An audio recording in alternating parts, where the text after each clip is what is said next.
Sorry, it's preparing up your meeting for YouTube Live.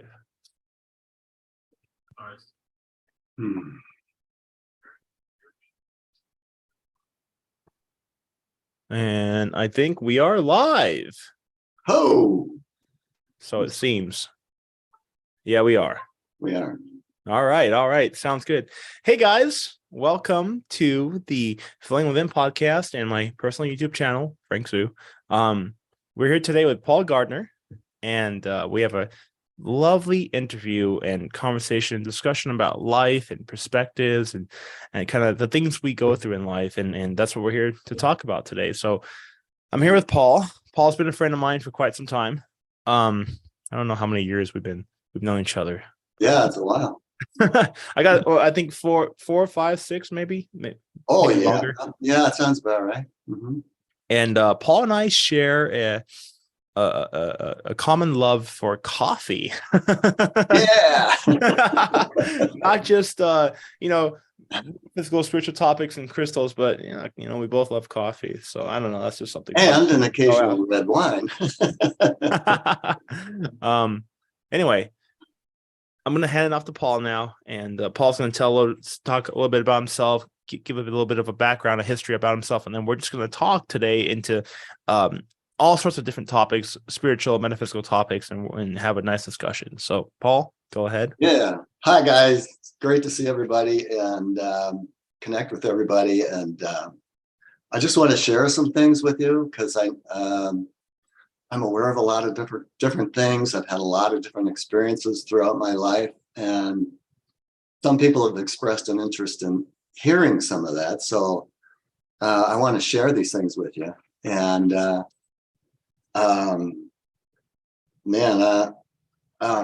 one of the first things when I was a kid. Tell us. Oh man, I used to go running off into the park. And all of a sudden I'd stop and I'd turn around and I'd look and I'm like, holy shit, I've already done this. I've already done exactly what I just did. And I'm like, what the hell is going on here? And that used to happen to me pretty frequently. And I could never explain it, And so even when I was just a kid, I was kind of pushed to explore more outside of the box of things. And things that we don't learn in school, perhaps. Yeah, that's right. Plus, I already had the ability to see some things, Yeah. My mother used to send me to church every Sunday. I had to go to church. I'd go to catechism for an hour, and then for catechisms, and then I had to spend an hour in church. And I said, I can't do this because I could see nobody understood what they were doing. They didn't even understand what they were saying. Exactly. They're just regurgitating something out of a book. Yeah, I couldn't accept that. Yeah. So what I did for months was take my church money, and I went to the old corner, it was like a Walmart, not a Walmart, like a Walgreens or something. Mm-hmm. But it was a drugstore that had the old soda fountains in it. And so they had a little counter with those chrome stools and the leather seat. And I'd sit there all dressed up in my Sunday best, and I'd order my drink, And I would have the original Coca-Cola with real cherry syrup in it. The old-fashioned cherry Cokes. Oh my God, that was so good. Even to this day, I still love the memory of that. Nice. But I got away with that for months. And then finally my mother caught me, and that ended a good deal. But that's funny. Yeah. So I started looking for books because back in those days, we didn't have the internet. We didn't have internet. We didn't have people teaching all these things like we have now. Yeah. Nobody was around. So I did my own exploring. And I found that Tibetan master Lobsang Rampa in the books, and his stories were amazing.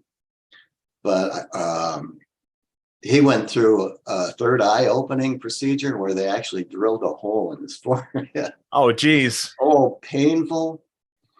But yeah, so I was always exploring those things. So you always had an interest in the metaphysical and yeah, because I paranormal, had spiritual. I had to, because I was too aware of it. I had a hard time staying in school because I knew most of the stuff they were saying was crap, and so school was very difficult. But you're gonna like this story. Oh, I found a little book on Hatha Raja Yoga, and I started to study it, and I learned all the postures. And so I got to the point where I was able to do them really well, even the horse stance and all that stuff. And so you do the postures, and then you did a special breathing technique. And then you go into quiet meditation. And I used a little bit of music back then that really kind of helped send me out. So one night, I was laying in my bed. I did the whole procedure, laid in my bed, and I was relaxing. And then this huge energy came running up my spine. It was so shocking. It was almost like having massive hands inside your spine, grabbing your spine. And it went all the way up to the base of my skull. And then it stopped. And I'm laying there in my bed, and I couldn't move. I couldn't even turn my eyes to look out the doorway. I like paralyzed. I was completely paralyzed. I couldn't twitch. I couldn't, nothing.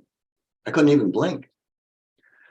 And then I thought, oh crap, now I've done it, But I started getting these other pulses coming up my spine. They were a lot lighter, softer, and I slowly came out of it. And I was like, holy crap. And then the weird thing is that the next morning when I got up, I was thinking about this experience, and I thought, well, did that really happen, or did I dream that? So you know what I did? Oh, tell me. I did the whole procedure all over again. And, yeah, the trying same to mimic thing. The same thing happened. The surge came up my spine, totally paralyzed. And I was a little worried about it because nobody could see me if they even walked by my bedroom, because I was on the floor at this time. Yeah. And if somebody did see me, they would have thought I was dead because I'm totally immobile. My eyes are open. It was so weird. But then I got those softer surges up the spine again, and I came out of it. And I haven't done hardly any yoga since then, because I don't ever want to have that experience again. But that showed me that there is a hell of a lot more potential in us than I ever thought. Yeah.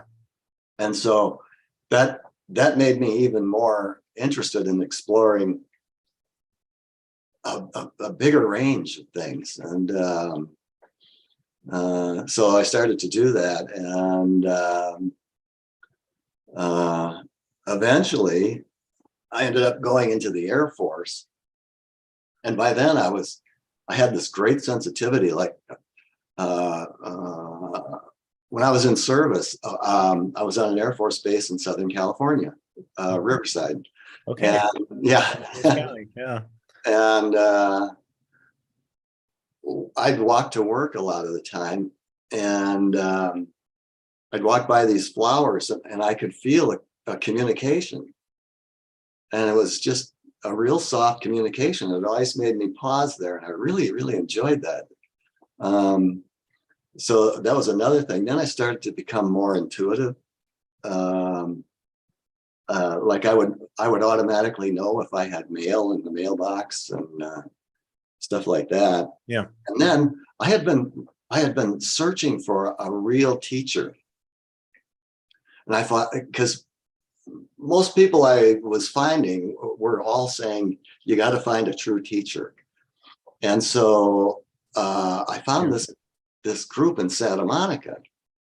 And they had a little meeting place on 4th Street. Okay. And it was right across from a parking garage and a bar. Perfect. We gave that bar a lot of business. But yeah. Well, we were so high after coming out of lectures from our teacher that, oh my God, it was like, let's go get a drink. Yeah, absolutely. Oh, and we were exploring real metaphysical things like things called the absolute and infinite mind and these kind of things. And one day we went to the bar, and a buddy of mine said, come on, let's play some ping pong, or not ping pong, pinball. Yeah. So okay, I said, okay, let's do it. And so we started playing pinball, and I let the ball go one time, and it went up and came down and stopped under a lever. And the score turned over and over and over. I had literally scored infinity. You cheated the game. And he said, come on, Paul, let's play another one. I said, hey, I already got the highest bets on. That's funny. Yeah. And the high score. Yeah. So there were a lot of fun moments like that, but our teacher had studied with Gurdjieff, the Russian mystic that a lot of people may know of or have heard of. Yeah. And he was a very strict guy. He was a disciplinarian, and his method was to totally loosen you up and then break your ego down completely. And then they would bring you to a new point within yourself, or try to bring something greater out of yourself. And my teacher used to pull things like that too. If you were lucky enough to have dinner at his house, dinner time was when the stuff went down, because you're ingesting, digesting, and you never knew who was going to be the subject of discussion. But when he studied with Gurdjieff, they would always drink alcohol, and they would have to toast. Here's to me, the idiot, and you drink like that. You toast yourself as the idiot. And what he was doing was getting enough alcohol into people that at a certain point you're loosened up. Yeah. And you're more accessible. And then he would unload, and things would happen. He could break you down and bring you back in a whole new place. And so our teacher used to do things like that. And we had self-encounter groups, group experiences, where everybody's naked for 3 days and you're going through these very personal things. And it was extremely challenging, but we had a Christmas party one time in Pacific Palisades, and I was there early and helping with decorations and stuff. And then at a certain point, I was ready to leave. Well, he's standing by the door as I'm ready to head out and, say goodnight and all that. And he started tearing into me. But you know what happened? Something came up in me that I had never experienced before. And that self was totally untouchable. I mean, no matter what he did or anybody else, I was unfazed, unmoved. I said, hey, have a good night. Yeah. And I went. So I'm still able to bring that self out from time to time. That's my true self. That's good. It's very important actually to have that. Yeah. I think everybody should. That self is also the observer self within you. And that self is, I talk about the eye of the storm. You can be in the middle of whatever and be completely calm. Yeah. How old were you? Sorry, I don't mean to interrupt. How old were you when you were doing all this out in the Santa Monica? At that point, I was about 22. Oh wow! Yeah. And you were deployed out. I had no idea you were. Oh yeah. Well, I got to tell you this.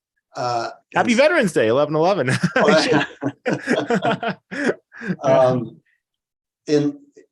I used to drive 1 to 2 times a week from Riverside into Santa Monica. That's an hour and a half drive. But I had to go meet with these people and hear this teacher and these teachings. And I couldn't do anything else. Nothing was more important. And so I was doing that. And then somebody had asked me, hey, there's a guy giving a lecture downtown here. You want to go? And I said, well, it sounds interesting, but I can't. I mean, I was spending so much time as it was still being in service, Turns out Neville Goddard was still giving lectures in LA at that time.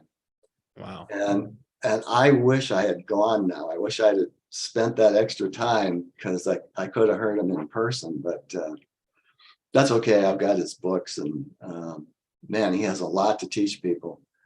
This is 1970, late 70s? 71. Oh, wow. 71, right in there. 70, 71, 72. Yeah. And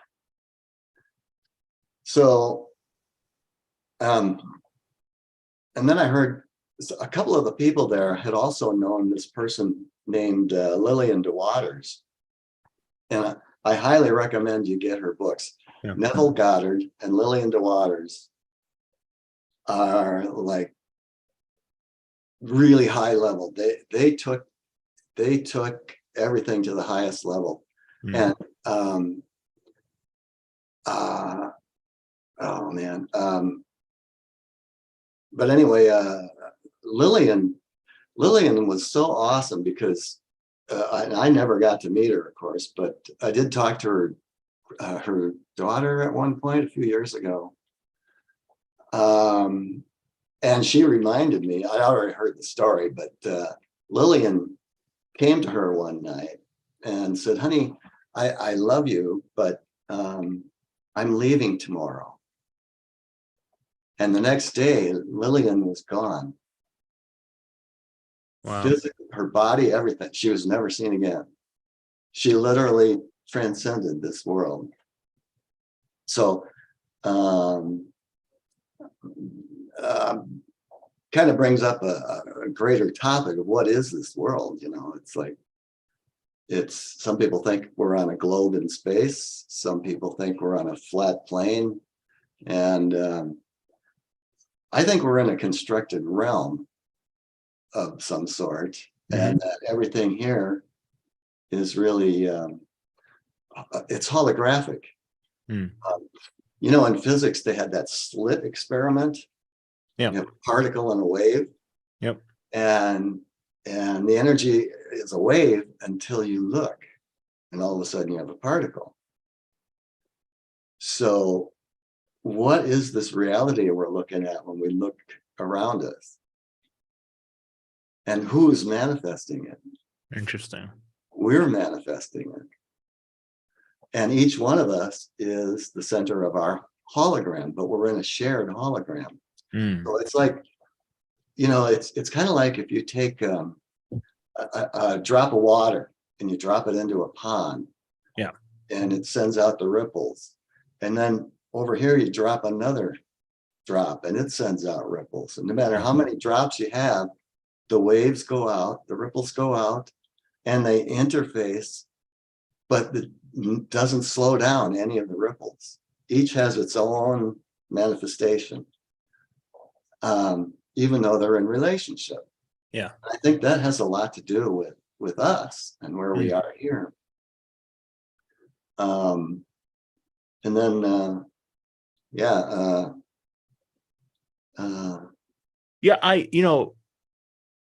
I actually I understand that quite well, and I've actually seen, I've had experiences in my life where I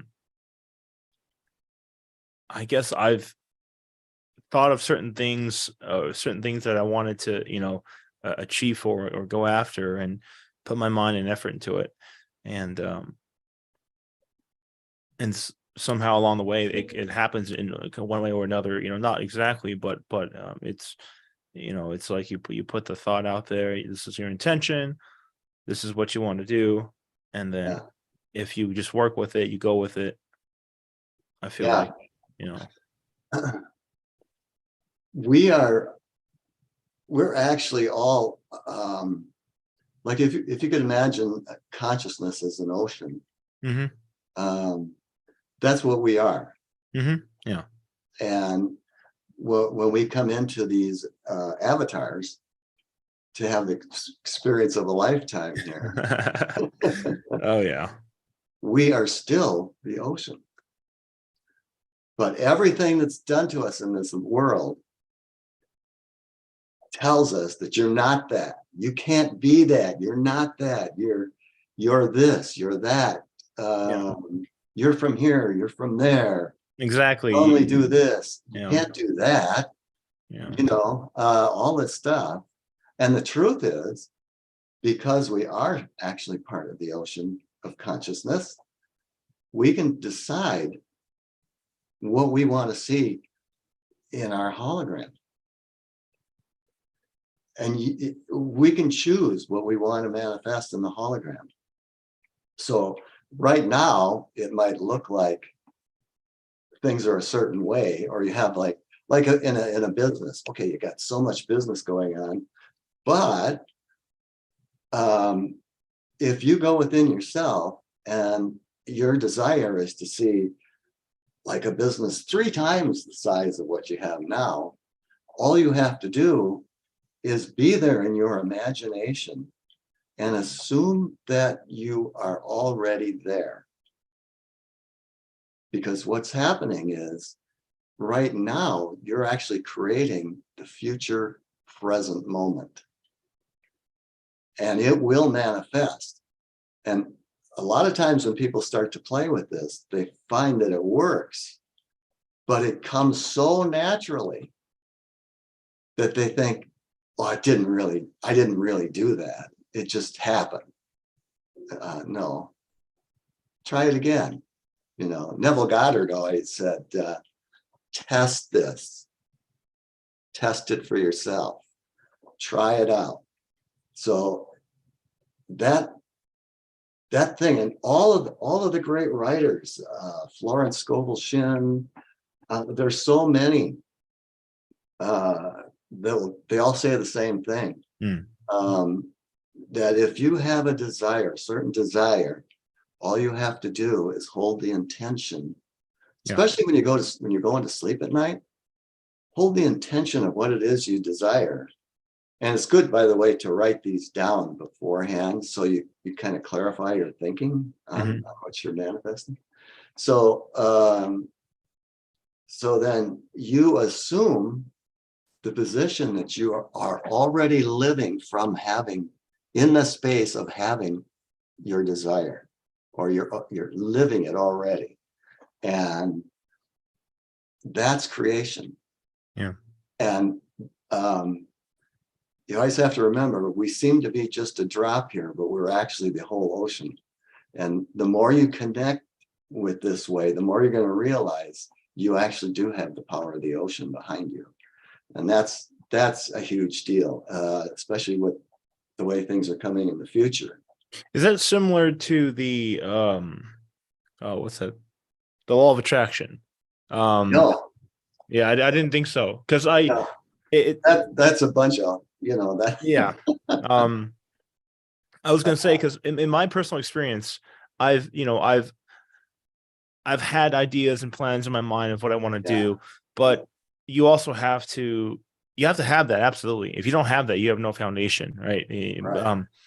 But you also have to put in the work, the Yeah. actual effort, and I've seen people with the first part, but they didn't want to do the work to build it up and the groundwork basically, Yeah. and they thought it was just going to come to them, and I think they were kind of alluding more to, well, what if I just sit here and think about it like the law of attraction, you know? Mhm.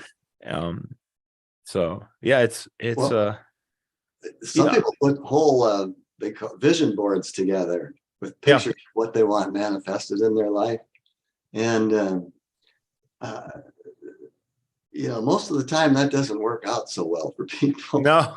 But if, for example, if you wanted a new car, Yeah. if you really had a desire for a particular car that was useful to you, that actually meant something to you, Yeah.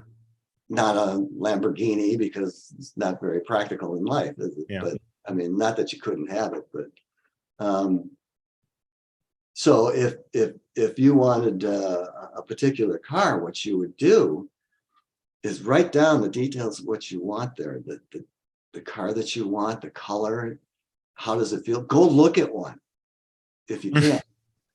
Get a real feel for it. I have a funny story about this, but keep going. Okay, yeah. So now your imagination is the actual implementation of Christ consciousness. This is the secret of the virgin birth.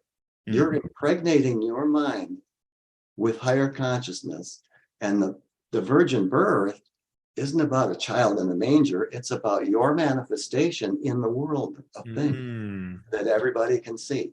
But you Interesting. never tell anybody about this. It's all done in secret. See?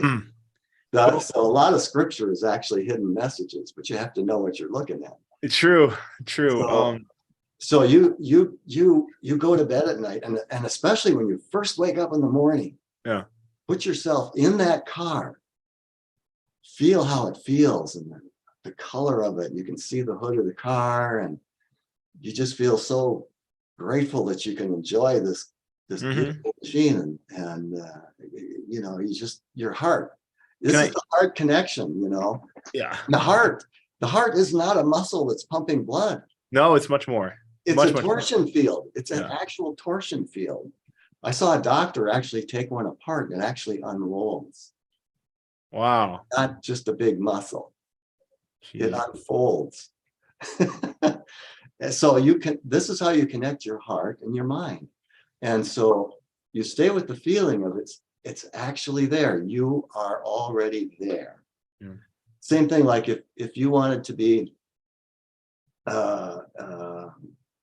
if you wanted to experience a place like, I don't know, maybe being in Hawaii, going to Hawaii or something, then what you do, it doesn't matter. Now, here's the thing. Nothing matters when you're doing this work.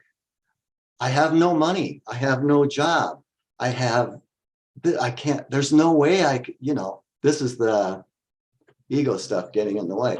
It doesn't matter. The only thing that matters is what you choose to put your focus on. That's true. It's all about intention. And then the world is going to bring it right to you, and it's going to look like it was just perfectly natural. Okay, I got to share this story. It's not magical. It's funny that you brought up the car analogy, because I think we were talking about this the other day. Yeah. I recently purchased a new vehicle, and it was so funny how it all happened. It's almost exactly like what you're talking about. For a couple of years now, I was telling myself, okay, I need a new vehicle. I need to get rid of this small car I've got. I need more space. I'm holding all these stones around. I'm expanding the business. I'm doing all this stuff, going to shows, trade shows, events, blah, blah. I need a van. That's what I needed. I was thinking, do I get a truck? Well, truck's nice, but still not enough space. Okay, do I get a big old SUV? You know, I don't know. So I've had my eyes on getting a van for quite some time, and I knew it in the back of my mind. This is what I wanted. Now I didn't put intention behind it, like what you're saying. I just kind of knew, you know, it's kind of like a knowing, like, okay, I eventually got to get this, you know, because I didn't put too much focus on it, because I was just focused on my work and building my business and just doing everything. But you already have it cooking in the back of your mind. Exactly. It was just kind of slowly back there. Yeah. Well, recently I decided, okay, I really need this. Like, this is not just like a Lamborghini strictly fun. This is all work. You know, this is a work vehicle, but also something that I want to enjoy. Yeah. And so I need a van. So okay, I want to get a Sprinter van, right? So Sprinter vans are expensive. And they're also hard to find, because right now everybody's buying them. You go to the dealerships, sold out. I don't have it, you know, computer chip short, whatever it is, right? So I went around all over the place. In Northern California, Southern California, I went to all these different dealerships. Hey, do you have any Sprinter vans? No, we're sold out. Sorry. You know, and I'm like, oh shit, you know, and I was just about ready to say, oh fuck it, you know, I can just get I can just get something else, whatever. Yeah. That's when you let go. Yeah. And then all of a sudden, one day I decide on a whim to go out to the Bay Area and to Pleasanton specifically. We have a big dealership there.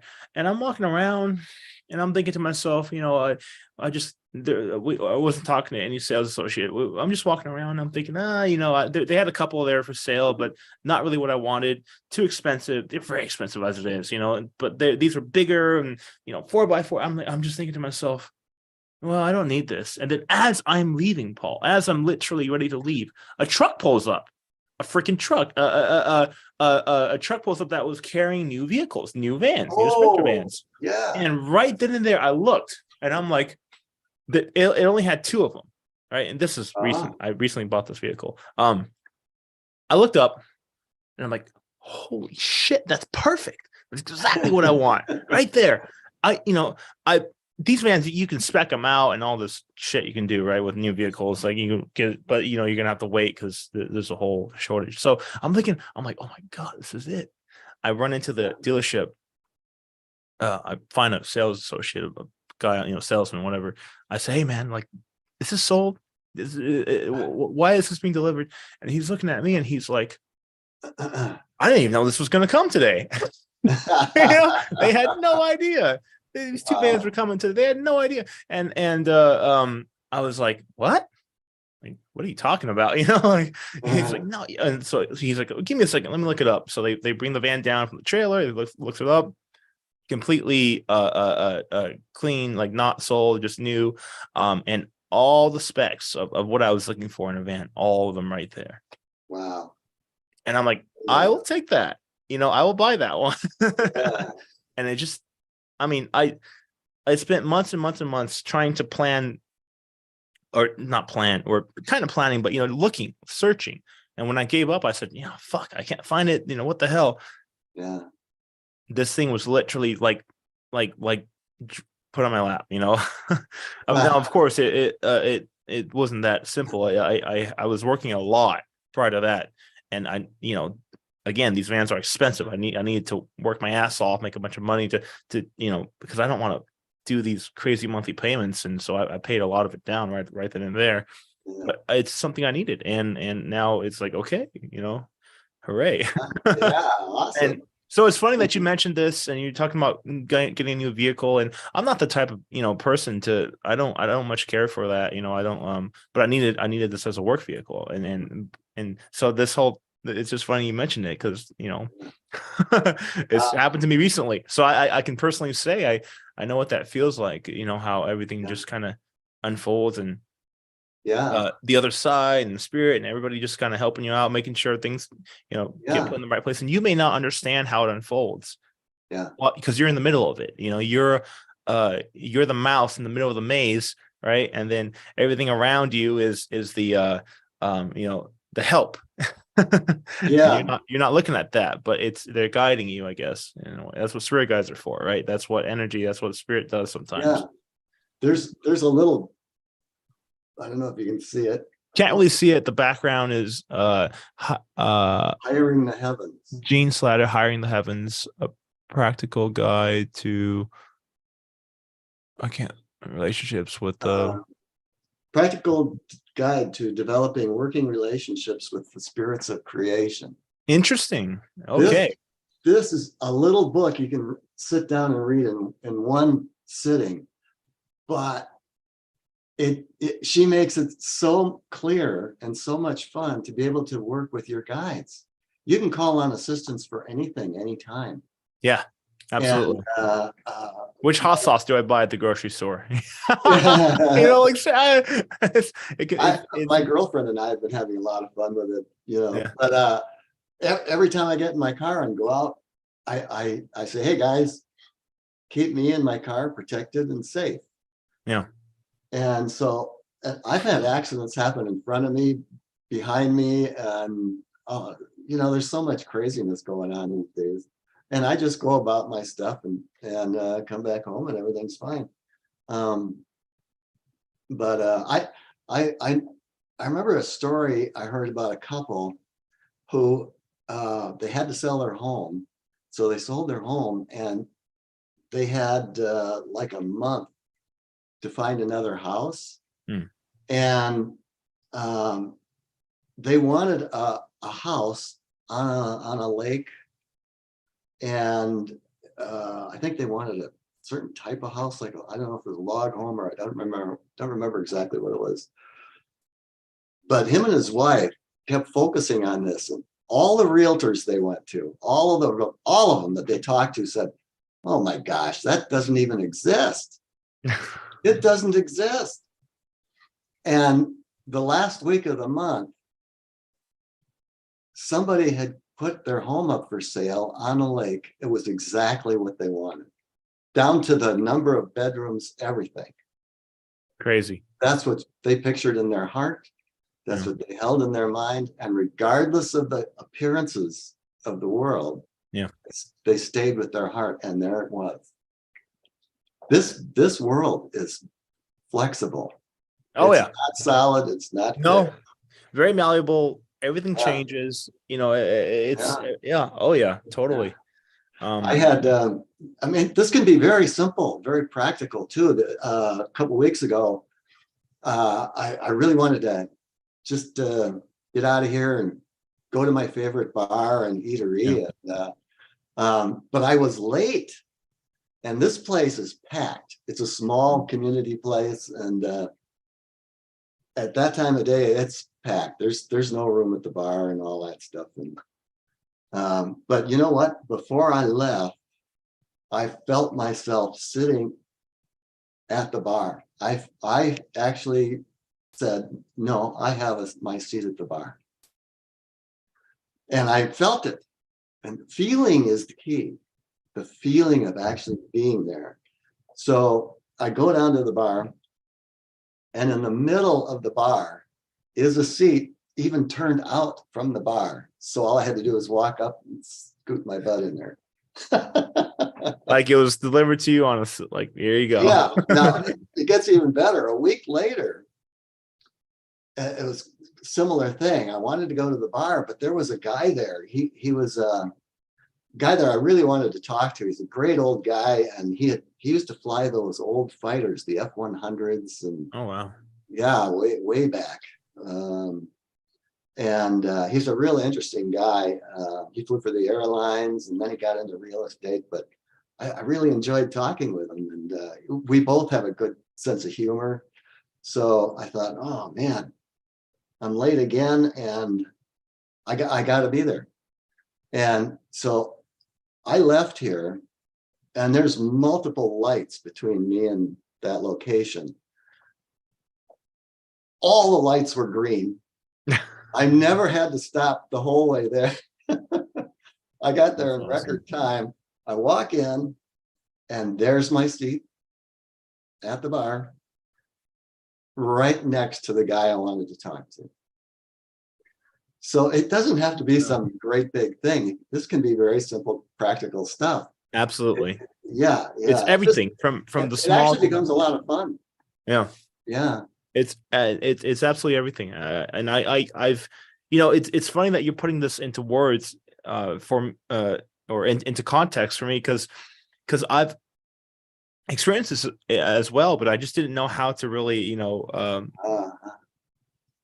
go about thinking about it. But Yeah, you're right. It's like I've had the similar experiences where small little things happen, but just the right way, or even a big thing like purchasing a new vehicle or a house. It, it's help. It's yeah. It's this like the world. person that Yeah. most of us know somebody that always finds the best parking spot. Yeah. You Yeah. know, no matter how busy the mall is or whatever, they always get a spot right up front. Um, That's been yeah, happening to funny parking. That's also a thing that's been. but you can program that. Yeah. Neville Goddard, he was so fascinating because he never had a lot of money, but he never worried about money. Yeah. And his wife was always saying, he's always spending money on things, but it doesn't matter. They had a great life together because they shared this knowledge. And It's the best life right there. Neville was always buying stuff or treating people to things. And the reason he did that is because he lives in the space of, even though I'm spending a lot of money, I always have more than I need coming in. Yes. And he really established that in his being. And so it automatically happened to him. It would just show up. It would come from various sources, didn't matter. So, but that's the thing, we're so much more than we think we are. We are. And, We are indeed. yeah, it's good to find teachers. It's good to go out and learn things. Absolutely. But never ever sit with one group or one teacher. Mm-hmm. Always keep moving. Always That's keep true. growing in your awareness. That's true. That's true. So that's important stuff. I like to look at it as, always be open-minded, always, collaboration with people, learning from people is awesome, but, never settle. Never settle, and never put all your hopes and faith into one school of thought, one teaching, one way. It just keeps you close-minded. It limits your perspective, and that's why hence the title of this video, Perspectives in Life. Because we're a makeup of everything we've experienced, went through, gone through, learned, done in life, and that's what makes each person unique. That's what makes each person's perspective valuable and unique.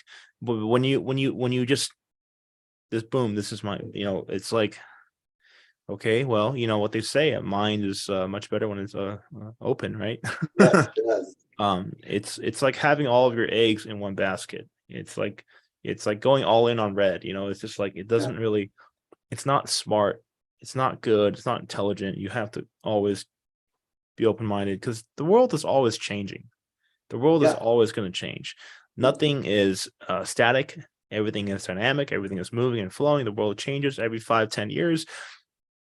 Who knows what's going to happen or where we're going to be at, right? Yeah. So I've seen some things in terms of chronology that are pretty important. That's partly why I wanted to have this kind of discussion, but like I was saying before, we're in a hologram here. We're not in a real world. And it's interesting because you got people like David Icke, Max Egan, Greg Braden, Joe Dispenza. They're all saying the same thing. They're all saying we don't live in a real world, and we're in some kind of simulation. Yeah.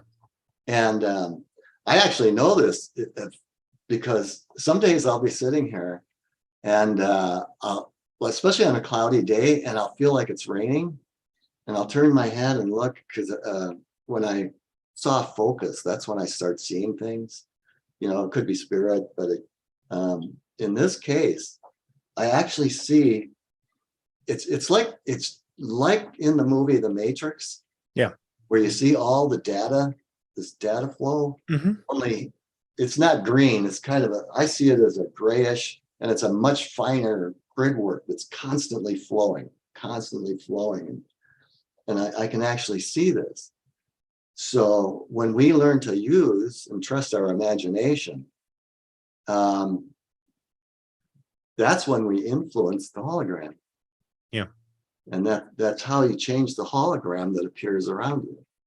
Hence your world and your reality. Yeah, your world is what you imagine it to be. Especially if you think of, this is why it's so important not to get caught in negative thinking. And it's also why the media and governments keep everybody divided and afraid, because they know you'll manifest for them the world they want. Which is division, fear, anger, frustration. And all the power and money goes to them. Yep, exactly. So that's an old school trick in them. They not only what they say or use, but the images actually have messages in them, like the color.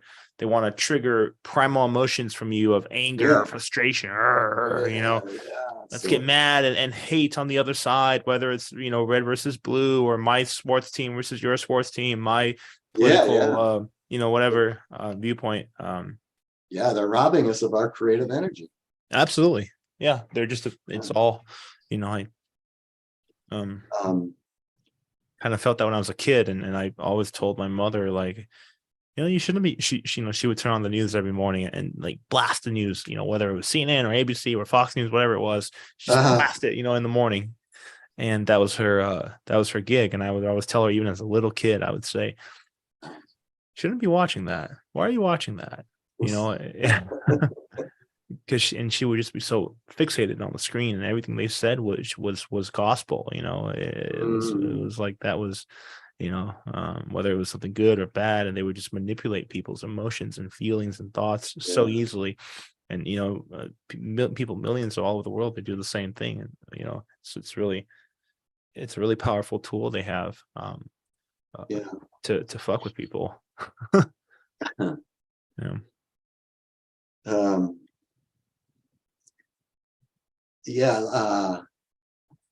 Somebody had said that life is really like a metaphysical journey, and it's like music. Music with all these different patterns, and we can choose to make it happy and beautiful, like the octaves. And okay. What kind of music are you playing when you go out that door? Are you playing theirs or yours? Exactly. Are you coming from your heart where you go, or what are you doing? It's really so simple. You have to dance the beat of your own tune. And it's okay to get help. It's okay to seek assistance and have a guiding hand, but you have to be strong in yourself and that's the only way you'll be satisfied. It's the only way you'll have any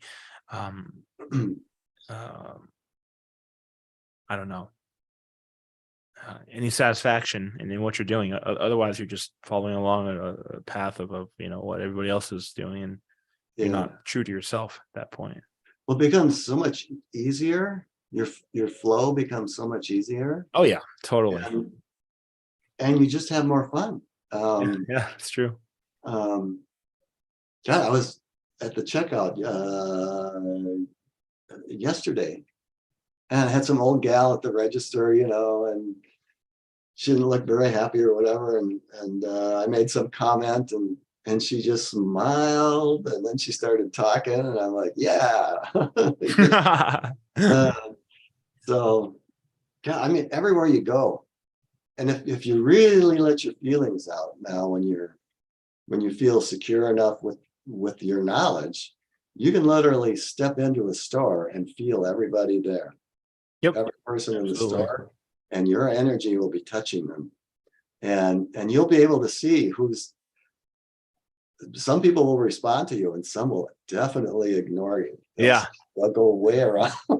The sensitive ones. I'm learning it's a thing. It's an art to be able to fine tune it and really sometimes when I meet people, this happened recently actually, who are not really aware or care of anything that we're talking about, like the metaphysical and spiritual topics, but they can feel they have a strong heart or whatever, they have sensitive to energy, and if I'm in a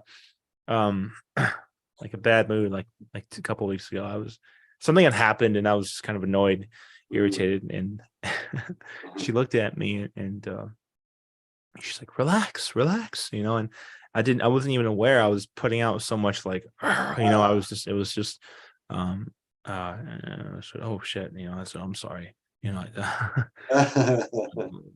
realized I was affecting the others around me with how I was feeling or being. So it's very true. And it depends, it varies from person to person, but it's like if they're empathic, open, metaphysical enough, they my girlfriend has interesting experiences. She'll go to a parking lot. It could be any store or a mall, and she'll park where there's no other cars, just so she can sit for a few minutes. And every time people start parking around her, there's something about they're picking up her energy. It's like, it feels good. I want to park. I don't know why. This person feels good. Oh, that's funny. That's I know what that's like sometimes. I've been doing this being in this space more, living more in this space draws more and more interesting situations to you, more and more. Oh, absolutely. It's more, it brings out your true self. More of who you really are comes sets forward, and people see it, they feel it, and they're attracted to that honesty, that truthness, and so long as you're not an asshole or being a obnoxious prick you don't to somebody. Have to make faces or stick your tongue out or you don't have to and rave, just be yourself. Exactly. And if you're just calm and cool and just yourself, just happy, and it's like people are going to gravitate towards that, will happen, and then you'll start connecting with people that are, hey, nobody else is talking like that. And they want to have a more conversation with you, So that's interesting. And it's so, again, it's so like synchronous. I don't know, synchronous that we're having this conversation, because in the last 7 or 8 months, that's all I've been doing. And I met so many people. I mean, good God. And I'm not, like bragging about that, but it's just cool how things and situations and people just kind of came about.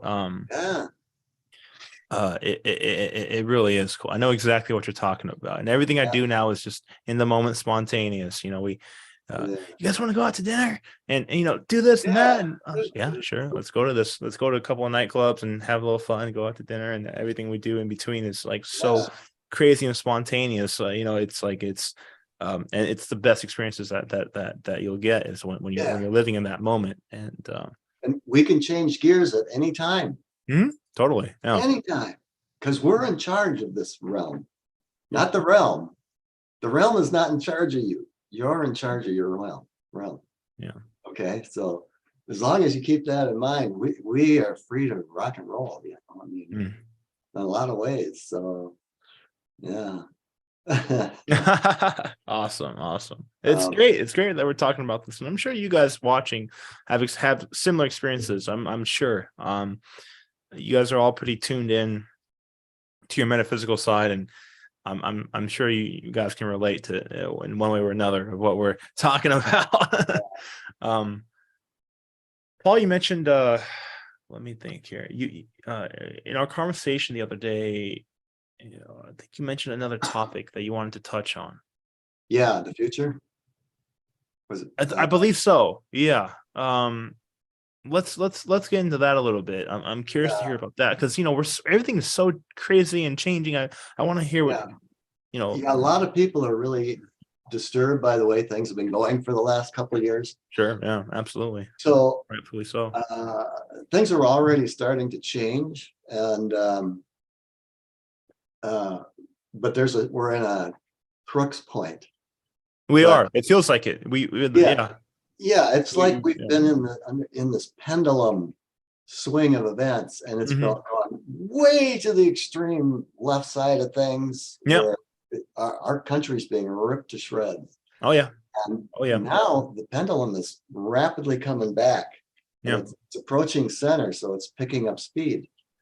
And you're going to find we already have Democrats jumping ship and becoming Yeah. Republican, and I'm not a political guy. I Oh, don't yeah. care Yeah. for the whole party thing. That's Yeah. division. I'm not into that. But there is a swing in the consciousness of the whole planet, and as it goes more and more to the right, what you're going to see is, and it's going to really be noticeable within 3 months Okay. from right now. In 3 months, that's actually the beginning of the new year. That's right. Because I don't know if you know this, but October means 10, November means 11, means 8. Yeah. November means 9, December means 10. The Gregorian calendar. Everything in this world is a deception. It is. Yeah. So January and February completes the 12 months of the year. That would be Not the way we're. Yeah. Yeah. Everything's been manipulated. So It's the what was it, the vernal equinox, the spring equinox is when it's really supposed to be the new year. Yeah. Yeah. There's some different thinking on this stuff, but I'm not well versed in that either. But the way it's looking right now, and I'm talking by information I've come across based on chronology, and because we actually are in a simulation, there are old texts that we can go back into, and somebody has done years and years of research there, and he's discovered that there are repeating patterns of specific times. And guess what? Nostradamus, that's what he was doing. Same thing. So he rediscovered what Nostradamus was doing. And so he's been able to calculate all these different timelines of significant change. And it's this coming year is when we're going to actually start seeing massive change. Yeah. And we're going into a time that there'll be tremendous opportunities. Yeah. And there's going to be plenty of everything for everybody.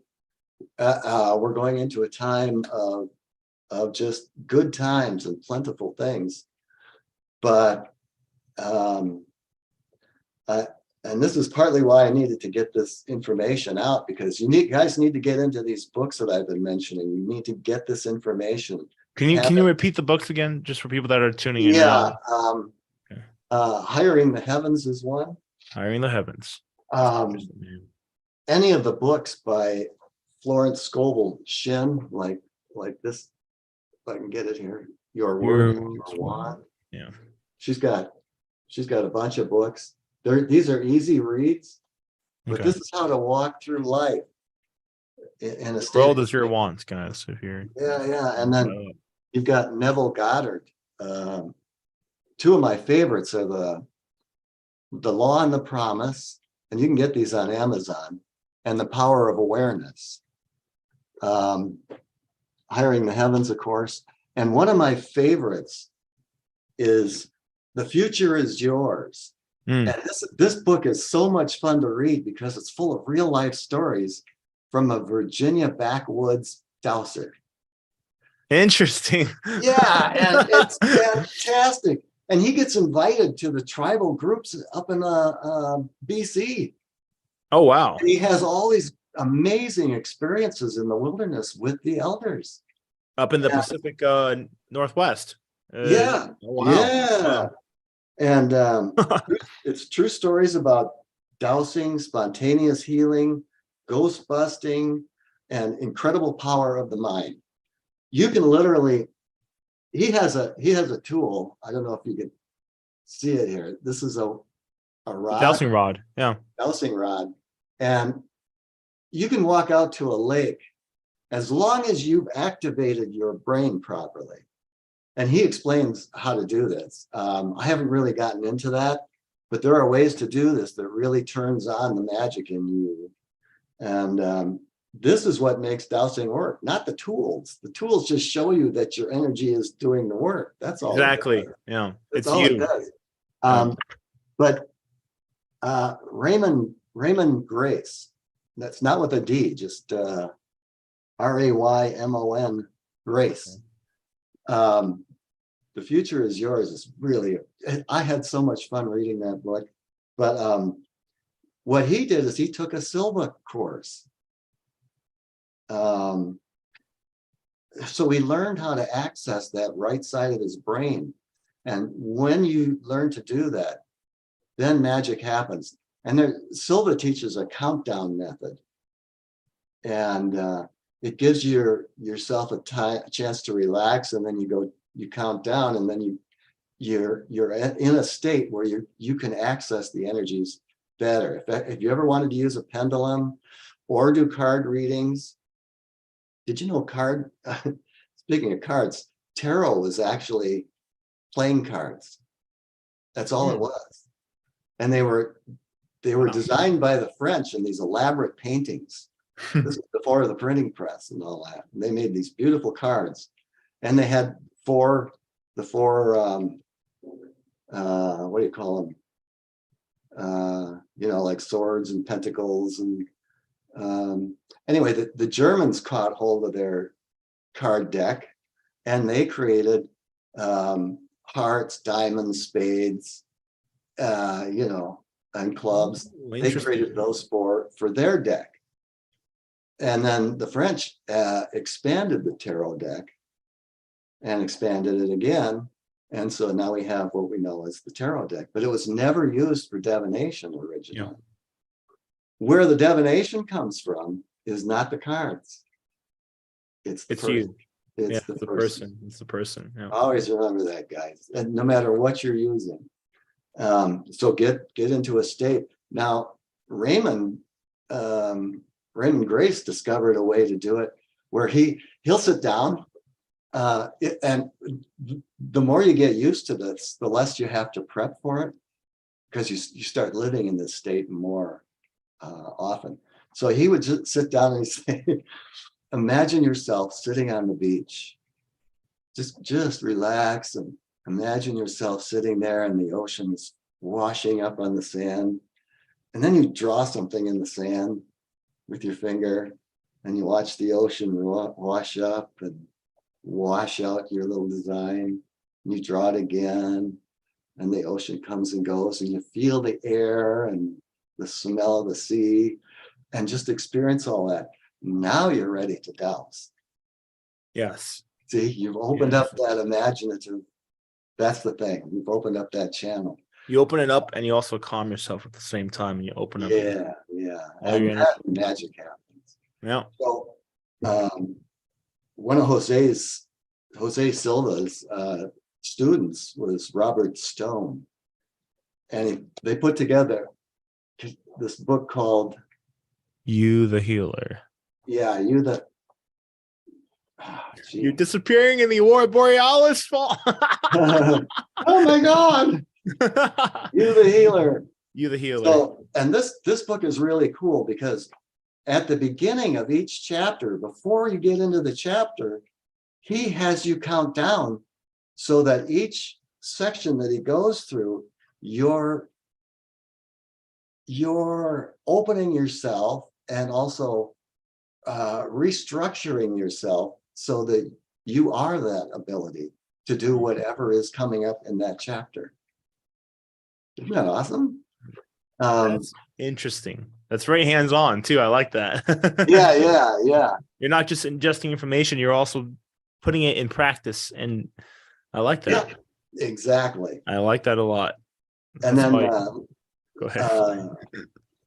Lillian DeWaters, I mentioned before. Yes. She is the highest of them all, and she walked what I call the razor's edge path. Interesting. Explain that. Yeah, because this is the height of what I've discovered in all my mystical and metaphysical study. Yeah. Is the ability to find this path and then to actually walk it, to live it. And she has a book here.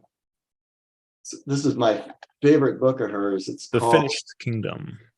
Yeah, they've reprinted all her works in original form. Yeah. I can't get it to stay. I'm sorry. It's called the Finished Kingdom. Is The that Finished correct? Kingdom. Okay. Lillian DeWaters. Yeah. And she has a number of good books, but I Am That I Am. I am that I am. When you understand that statement, you are among the gods walking the earth.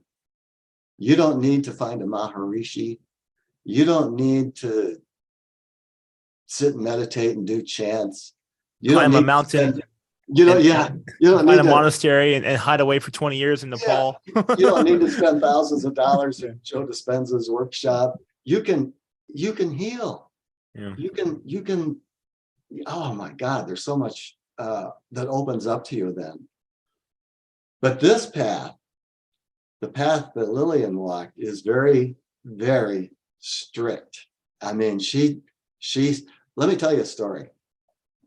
She was in the house one day and the kids came running in and somebody was shouting, oh, Johnny broke his arm.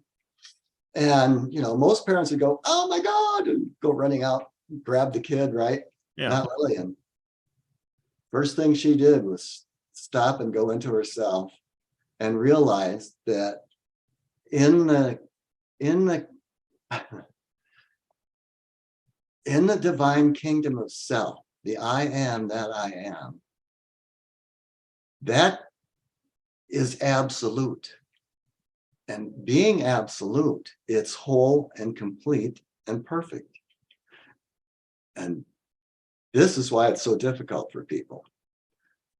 Now, when you understand that and you expand out of yourself, you realize that there cannot be something or someone broken and wholeness.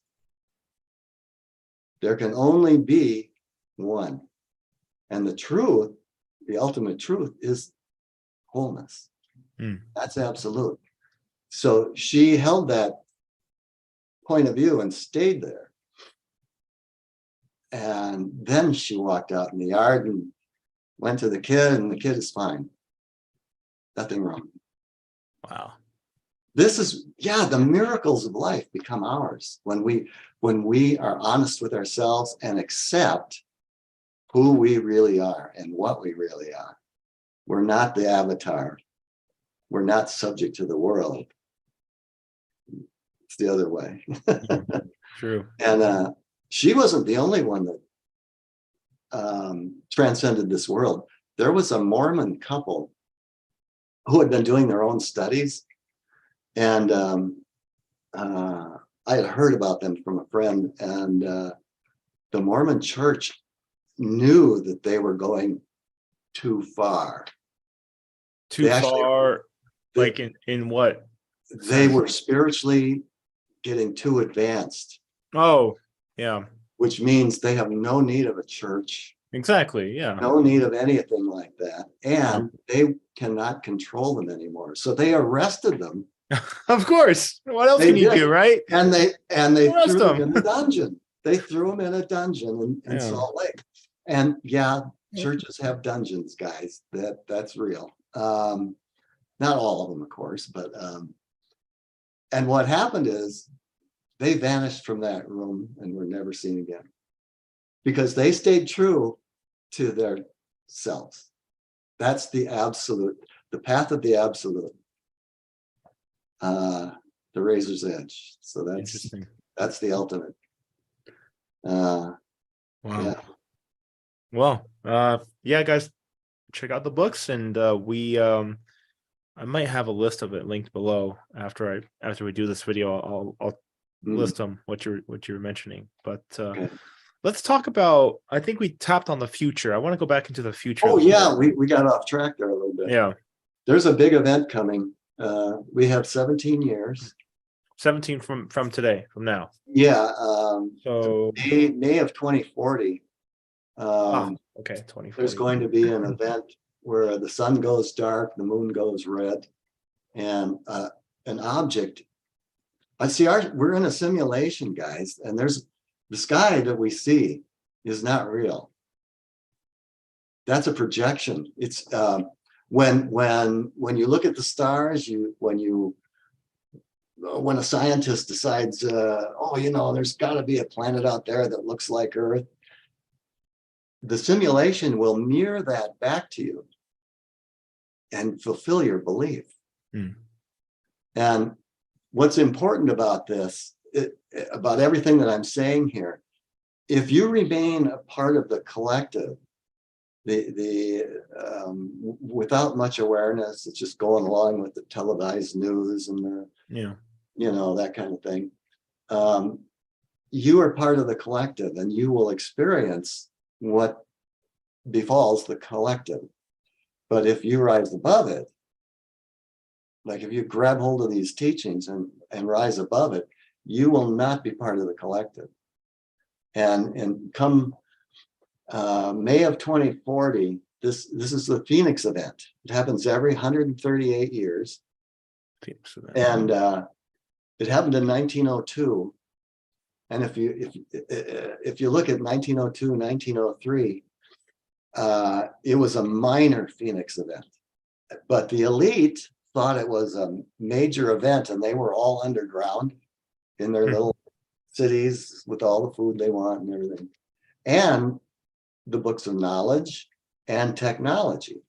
So in 1903, they come back, and if you check out a lot of companies, even Miller Brewing here in Milwaukee, 1902 or 1903, where they were founded, and they came out with this huge company. All these big companies all of a sudden appeared, and all of these inventions started coming out.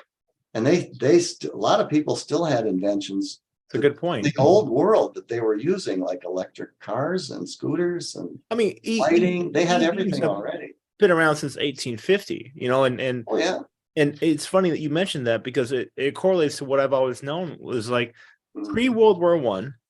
Yep. When you look at 1850 to pre-World War I, this time span, these years of these 70 years, people were very much waking up into spirituality. It were big.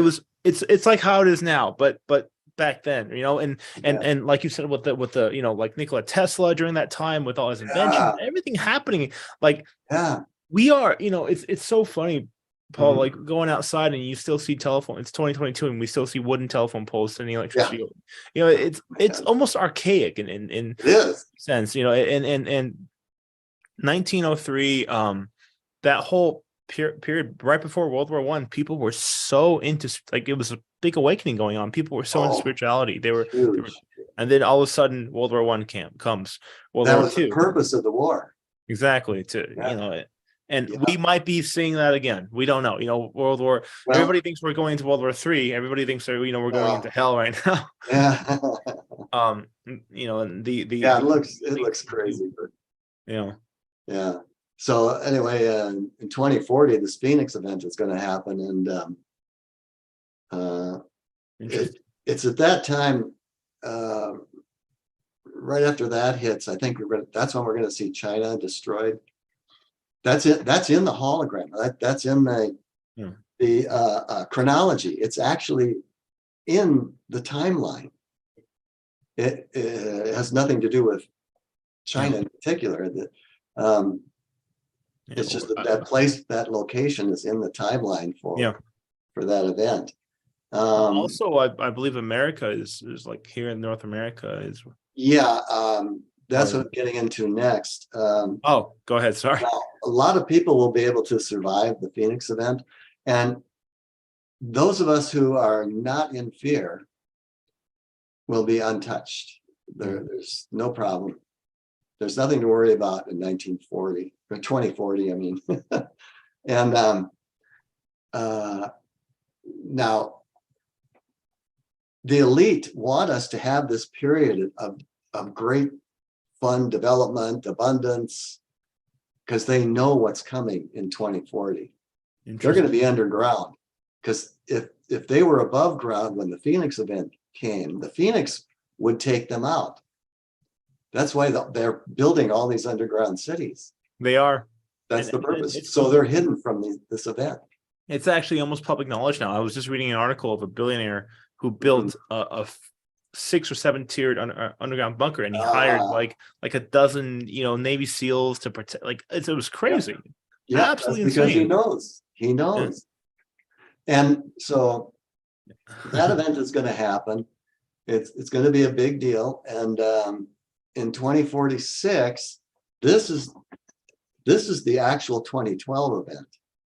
The 2012 date time, the end of the Mayan calendar, was actually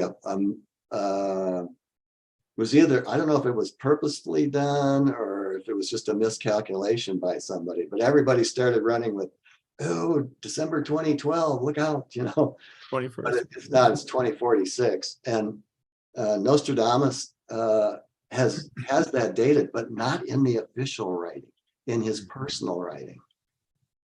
Isn't that interesting? Because they were already pressing him for giving So 2046 is essentially the real 2012 with the and it's going to be the destruction and all the natural. At that time, the United States is going to be destroyed. Okay. I wanted to touch on this too, and what's coming with the Phoenix event, there's going to be a shift on Earth. People call it a pole shift, but it's actually going to be a rotation. And this is interesting too, because the center of the land masses of Earth is the Giza pyramid. Oh, it is. When you measure north and south and east and west, the Giza pyramid is the center of the landmass. Now, if you picture that, and you picture the Earth, it's going to shift like that. It's going to be 30 degrees. That's dramatic. So, now picture this. So that means China is going to rotate north. Australia is going to rotate north 30 degrees. So it's going to be up in an entirely different climate. And it's going to be a fabulous place to be. But the United States is going to be shifting down. So Brazil is going to get colder. The United States is going to be where Mexico is, and Canada is going to be where the US is. Now, when that happens, you don't want to be near the coasts anywhere. And the shift is going to happen in a way that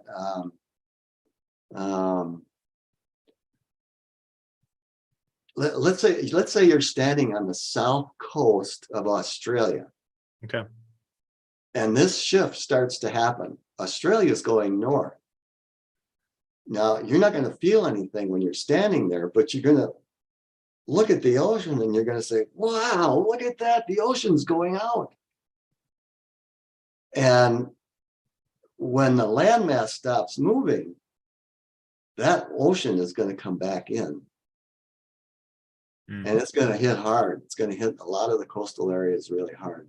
And in Australia, there's this, in the south and kind of east, there's this valley between the mountains. That's going to be flooded. There'll become a lake, big lake in there. So if you're in the highlands, you're going to be perfectly fine.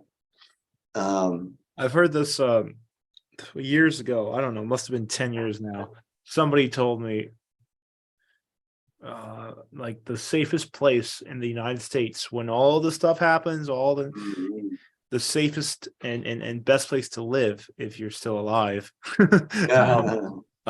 is the Southwest, the mountainous region Southwest, like not so much Arizona, but like the Four Corners area and altitude, high altitude, and I just thought it's interesting. San Diego's going bye-bye, I'm afraid. Oh no. Yeah, I've been living out there for. I like San Diego. We just thought I've been living out there for the last 6-7 months. It's been great. Well, you've got 17 years to enjoy it. I know. Well, I'll be enjoying it all right. Yeah. I actually just got back yesterday, so I'm still recuperating. But even in Europe, places like London, they're going to be gone. All the famous cities that are Coastal. Coastal cities, they're you need to be a couple hundred miles inland, even there, but you'll get less damage the closer you are to Giza, where the center is in that rotation. Oh, interesting. Yeah. Wow. I didn't tell you this, but I just this popped into my head, so I'm going to just tell a quick story. Sure. I was about 13 years old. Yeah. We lived on a river, and a neighbor boy died. He drowned and was 3 years old. And so I was a pallbearer at the funeral, and we carried the coffin into this platform and set it down, and then we all stood back in a line, and I was standing there, and I was just thinking. I just saw this whole scene in my head. I saw his mother come out with flowers in her hand, and she was crying and reaching out to her son, and I saw everybody there, and I saw the minister come out to her, and a couple other people, and then it dawned on me, like, what am I thinking?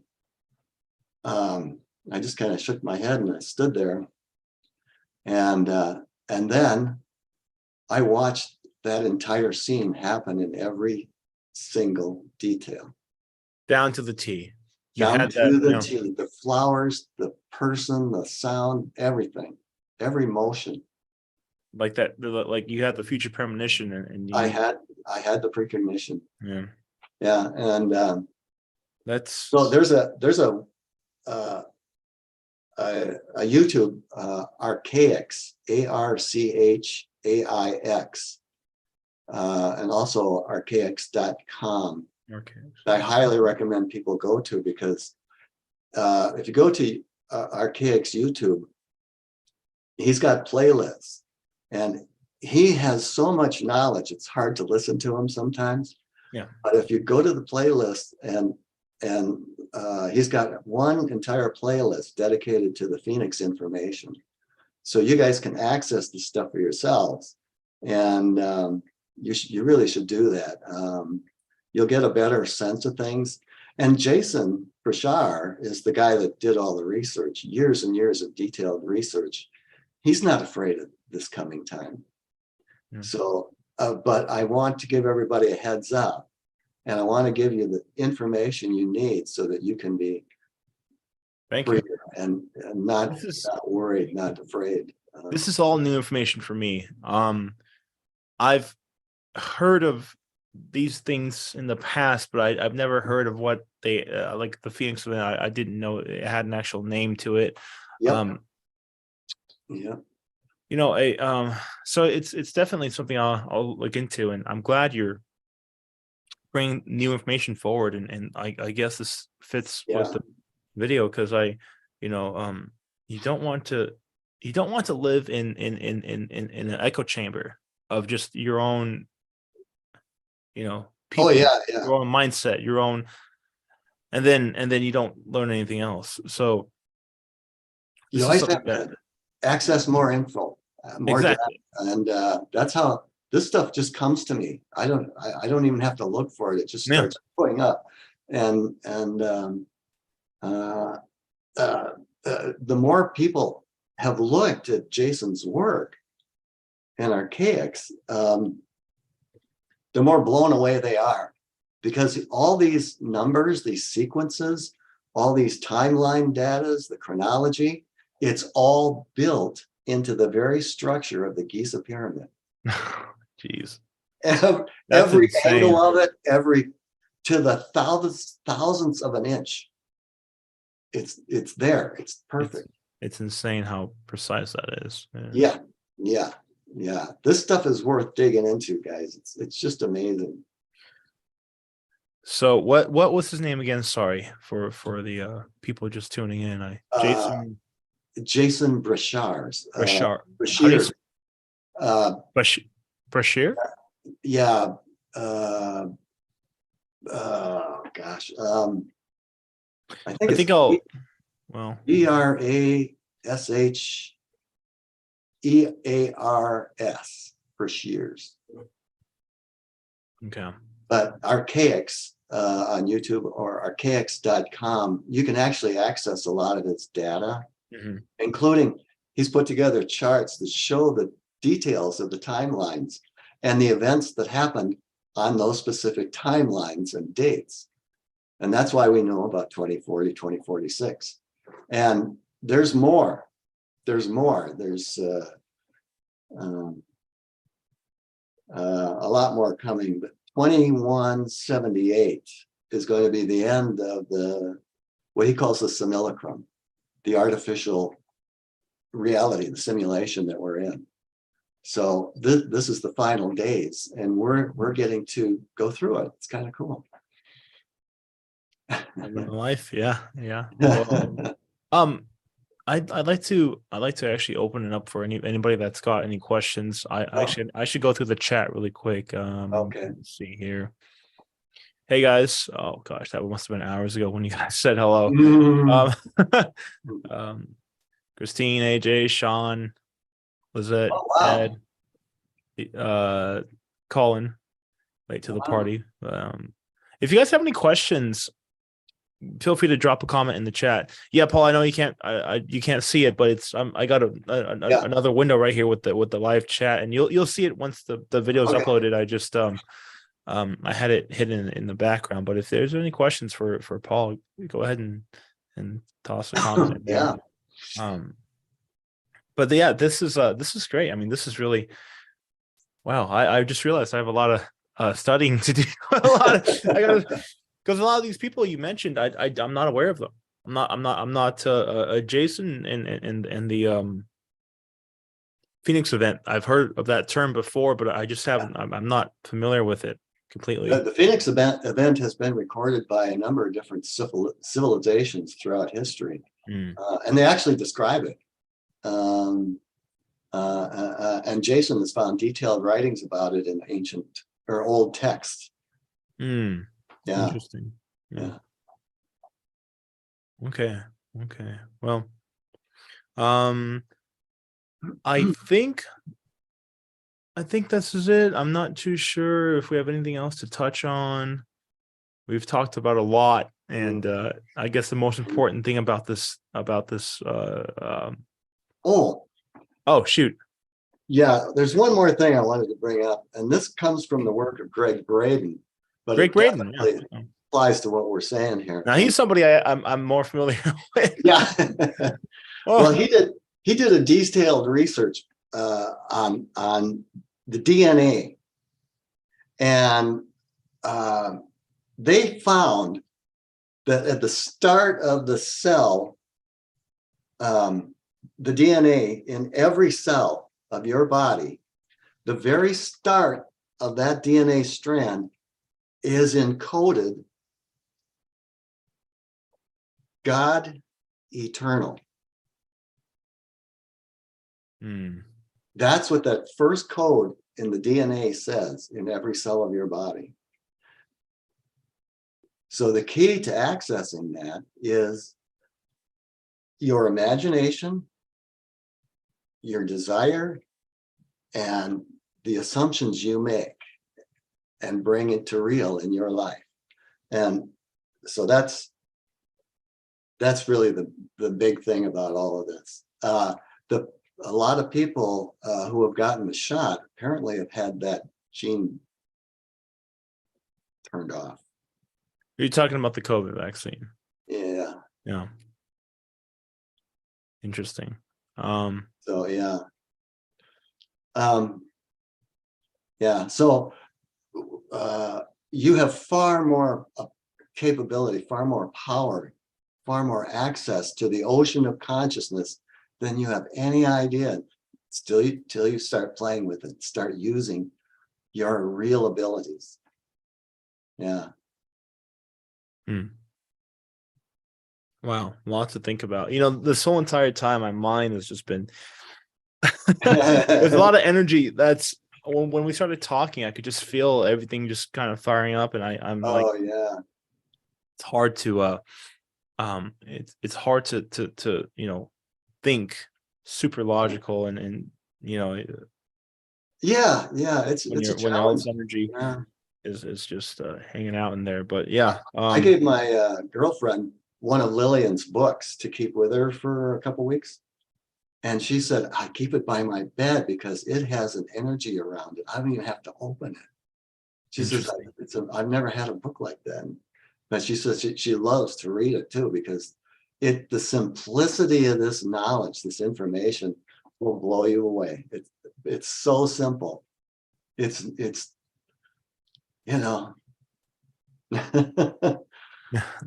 not a difficult thing at all. Okay. Those days are over. Yeah. We have a couple more comments. Valentina, hi. Jay said that pole shifting is canceled. Pacific tectonic plate is going to break into two parts from LA to Australia through Hawaii, but California stays. Colin, opening ceremony of the London Olympics 2012 was centered around the Phoenix. That was a misnomer in the timeline. A mistake in the calculation. Ed says it's true. I've heard this a couple years from Greg. Careful, you'll get your channel censored. Well, that's already happened. Actually, I don't know. I mean, that was probably because I titled the video. That was my anti VAX video, right? That I made like a year ago, and it got shut. It literally got taken down 2 hours after just like 2 hours, and it was taken down. But that's only because I titled it that, and I think the they run these voice show recognition algorithms through all these videos, and they pick up keywords, and they then they look at it, and if they decide you're not going against the status quo. I mean, you're going against the status quo. You're censored. You're done. You're canceled. That's it. But I don't think it'll. I mean, because this is a long discussion, I don't think it'll pick it up. We just we're talking about it a little bit, so I think it's fine. Let's see. Who else? JP asks, I think this question is for you, Paul. JP asks, ever studied the Edgar Casey readings with reference to similar info? It sounds like a version of the Hopi prophecy ? So have you ever studied Edgar Casey and some of his sure. readings? Yeah, I was into him years ago. Yeah. Okay. Yeah. It's kind of funny how everybody, culture, the natives, metaphysical people, spiritual people, we're all kind of saying the same thing. There's going to be a big disaster, a lot of craziness, a lot of death, a lot of destruction, blah blah blah. Even though they don't know each other, they're completely separate, but somehow people are drawing the same conclusions, maybe with different timelines. Yeah. Yeah, and another thing is you've got all the Native American traditions, and some more recent additions to healing technologies and this and that. All of them use different techniques and different methods. Some are plants, some are stones, some are. Yeah. But the real thing is what you bring to it, what you have learned to bring forward from yourself. It's not those other things. That's what people think is part of it, but that's just how those are just tools the healers are using to bring the healing through them to the patient. And any of us can do that at any time, the same way we were talking about manifesting the car you want.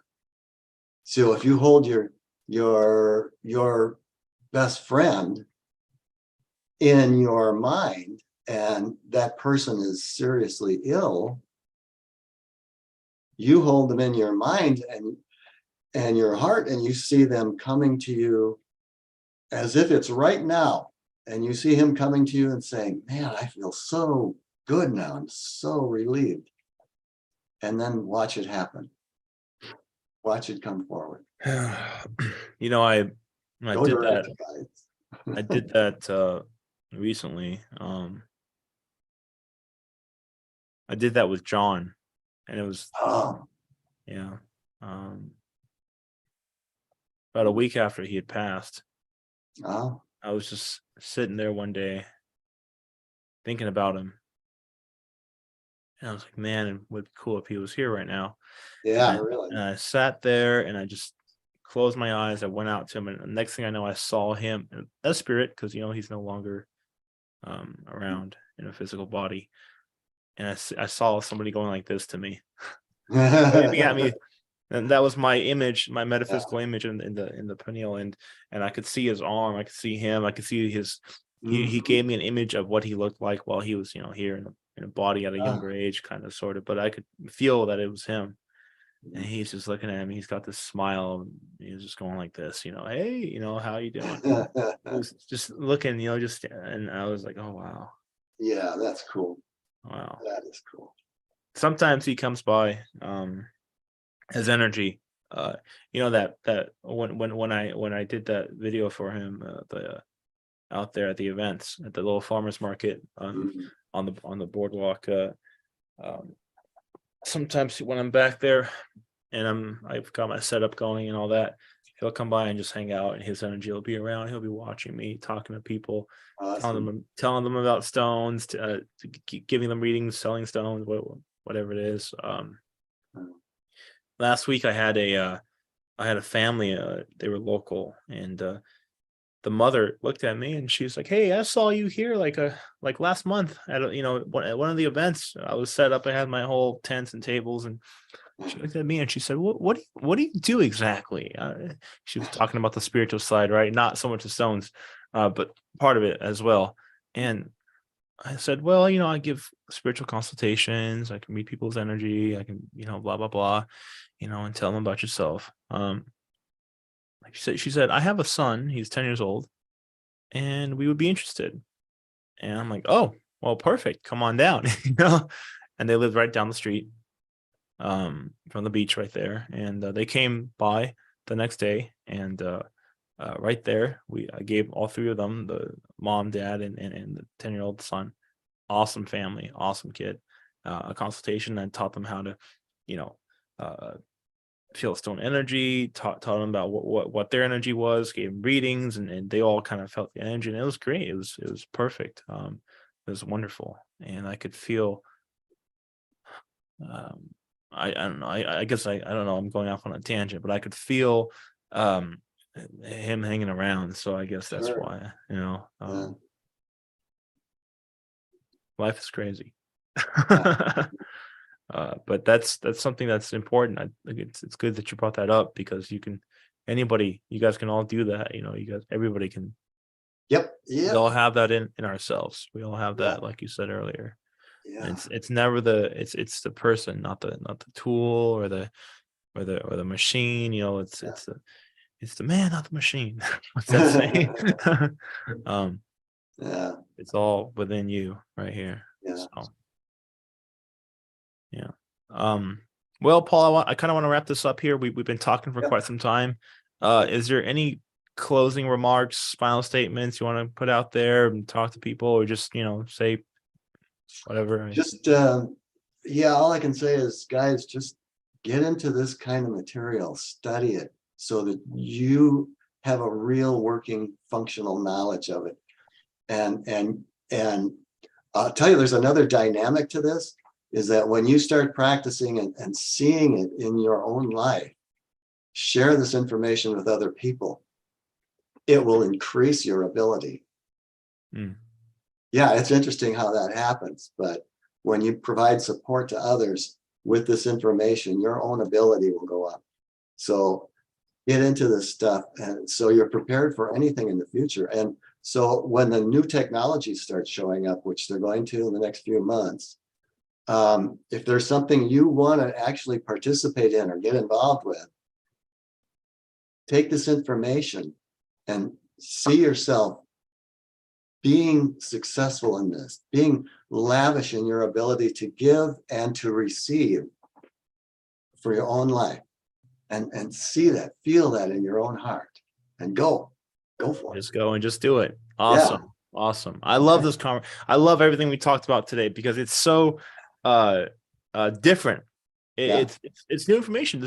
All this is new new territory for me, and it's stuff you've been learning for your whole life, but for me it's new. And I like it because this was the whole reason why I wanted to have a podcast, was to bring on all these, different ideas and topics and things that maybe you guys have heard about or not have heard about, and so I certainly haven't, and just kind of put it all out there and share it with you guys. And I mentioned earlier, I don't want to be in an echo chamber. I don't want people that think the same and talk the same and act the same as me, and we just kind of bounce each other. We just kind of bounce off each other, and that's it. That's how the whole world is right now. Everybody lives in their own echo chambers of whether it's their own political viewpoint or their favorite sports team, whatever it is. I want to keep an open discussion of possibilities and topics and studies and people and information and knowledge, and share all of it out there. And whatever you guys gravitate towards, take it and see how it adheres with your life and how it kind of benefits you, how you can benefit from it, or how it benefits you, whatever it may be. Anything that we've talked about, or any other previous interviews and conversations I've had with other people, none of it is saying that you guys have to believe this, otherwise, exactly. It's all about sharing information and seeing how it helps you, and taking with it, and how you work with it. It's like Neville says, if you don't believe this, that's fine, but put it to the test. Test it. Take this information and just test it. There you go. What kind of music do you want to play in the world? Go. Exactly. That's the beauty we have with stuff like YouTube and the sharing information. I know it's a double-edged sword for sure, but we have the ability to have somewhat our freedom of speech to share information and knowledge, and perhaps hit the right people and help somebody along the way. I don't know. I don't have much on my end. I think that's about it for me. It's funny you mentioned Brazil. I'm going back there actually very soon. Awesome. Maybe in a couple of weeks, I think. Actually, about 2 weeks and a half, I'll be back there. So more Brazil vlogs, more travel vlogs, guys. Awesome. I want to see it. Going back and buying a hell of a lot more minerals. I'll actually be doing wholesale. I'm getting into wholesale now. That's why I needed the van. That's why I brought up the van earlier. I needed a lot of cargo space, to haul a bunch of rocks, and so I'll be at the big gem shells in Arizona, and I'll be wholesaling. So that's why I'm going there. But it's always a fun time going there. I love going there. I get to stay with my friend Roberto, and doing some cool videos out there, travel vlogs. Go to the mines, maybe see some new minerals. I don't know. We'll see. I'll bring some coffee back for you, Paul. Awesome! Oh, I love that. Brazilian coffee is the best, and it's where it all comes from anyway. So, I remember last year when I went there and I came back home, I brought like 4 bags of them with me, and I went through all of it in less than a month. Like big bags, in my little Chemex coffee brewer. So, well, anyway, thanks guys. Thanks for tuning in. Thank you, Paul, for being here. I can't talk. So glad I could. Yeah, and I'll probably drop in the video will be uploaded, but then I'll put the links or the titles of some of the books you mentioned in the descriptions below, so people. That'd be great. Find it. Well, thanks, guys.